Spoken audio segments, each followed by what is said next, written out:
एक बार की बात है कि श्री कृष्ण और अर्जुन कहीं जा रहे थे। रास्ते में अर्जुन ने श्री कृष्ण से पूछा, प्रभु, एक जिज्ञासा है मेरे मन में, अगर आज्ञा हो तो पूछूं? श्री कृष्ण ने कहा, अर्जुन, तुम मुझसे बिना किसी हिचक कुछ भी पूछ सकते हो। तब अर्जुन ने कहा कि मुझे आज तक ये बात समझ में नहीं आई कि दान तो मैं भी बहुत करता हूं, परंतु सभी लोग कर्ण को ही सबसे बड़ा दानी क्यों कहते हैं? ये प्रश्न सुनकर श्री कृष्ण मुस्कुराए और बोले कि आज मैं तुम्हारी ये जिज्ञासा अवश्य शांत करूंगा। श्री कृष्ण ने पास में ही स्थित 2 पहाड़ियों को सोने का बना दिया।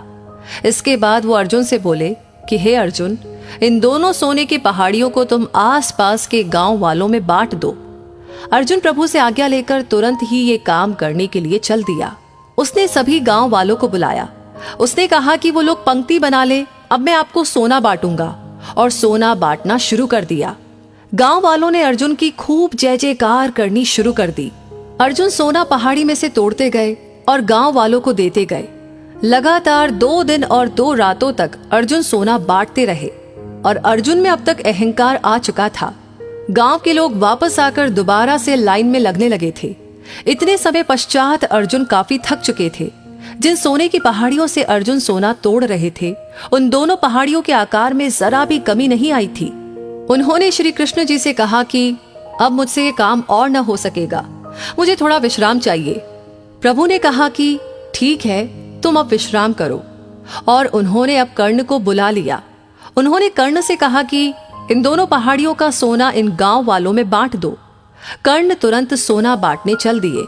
उन्होंने गांव वालों को बुलाया और उनसे कहा, ये सोना आप लोगों का है, जिसको जितना सोना चाहिए वो यहां से ले जाए। ऐसा कहकर कर्ण वहां से चले गए। ये देखकर अर्जुन ने कहा कि ऐसा करने का विचार मेरे मन में क्यों नहीं आया? इस पर श्री कृष्ण ने जवाब दिया कि तुम्हें सोने से मोह हो गया था। तुम खुद ये निर्णय कर रहे थे कि किस गांव वाले को कितनी जरूरत है, उतना ही सोना तुम पहाड़ी में से खोद कर उन्हें दे रहे थे। तुम में दाता होने का भाव आ गया था। दूसरी तरफ कर्ण ने ऐसा नहीं किया। वो सारा सोना गांव वालों को देकर वहां से चला गया।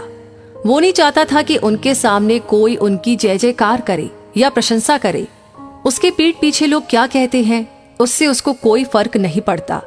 ये उस आदमी की निशानी है जिसे आत्मज्ञान हासिल हो चुका है। इस तरह श्री कृष्ण ने खूबसूरत तरीके से अर्जुन के प्रश्न का उत्तर दिया। अर्जुन को भी अब अपने प्रश्न का उत्तर मिल चुका था। दान देने के बदले में धन्यवाद या बधाई की उम्मीद करना भी उपहार नहीं, सौदा कहलाता है।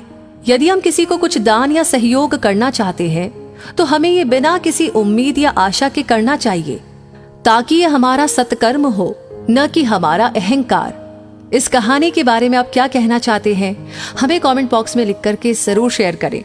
और ऐसी कहानियां आगे सुनने के लिए हमारे पेज को फॉलो करना बिल्कुल ना भूलें।